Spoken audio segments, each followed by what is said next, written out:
ह्या कोल्हापूरमधला ट्रॅफिकचा प्रश्न कधी सुटणार काय माहीत. तर नमस्कार मित्रांनो, मी अतरंगी निलेश. आज मला बुकेची एक ऑर्डर होती, त्यामुळे मला नॅपकिन बुके घेऊन राजारामपूरच्या शॉपमध्ये जायचं होतं. मी अशा पद्धतीनं गाडीवर बुके ठेवून राजारामपुरीकडे निघालो आणि बुके राजारामपूरच्या शॉपमध्ये ठेवून आलो. संध्याकाळची वेळ असल्यामुळं येताना वाटेत असं ट्रॅफिक लागलं. नंतर मी आलो शिवाजी पेठेच्या शॉपमध्ये. आपल्या बुकेला लागणारा कागद इथं आल्यामुळे हा मला घेऊन गावाला जायचं होतं.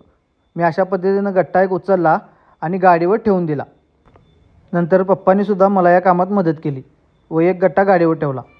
मग काय, माझी गाडी निघाली थेट सांगरूळला आणि गाडी पार्क केली डायरेक्ट गोडाऊनमध्ये. गोडाऊनमध्ये दिवसभर बनवलेले नॅपकिन बुके अशा पद्धतीने ठेवलेले. नंतर आवरून मी सगळे नॅपकिन बुके लावायला घेतले आणि एक एक करत सर्व नॅपकिन बुके कपाटात लावून घेतले. कल करे सो आज कर, आज करू सो अभी कर म्हणत उद्याचं काम लागलीच करून घेतलेलं बरं असते. तुम्हाला जरी नुसता डायरेक्ट नॅपकिन बुके बघायला मिळत असला तर त्याच्या आधी भरपूर तयारी करावी लागते.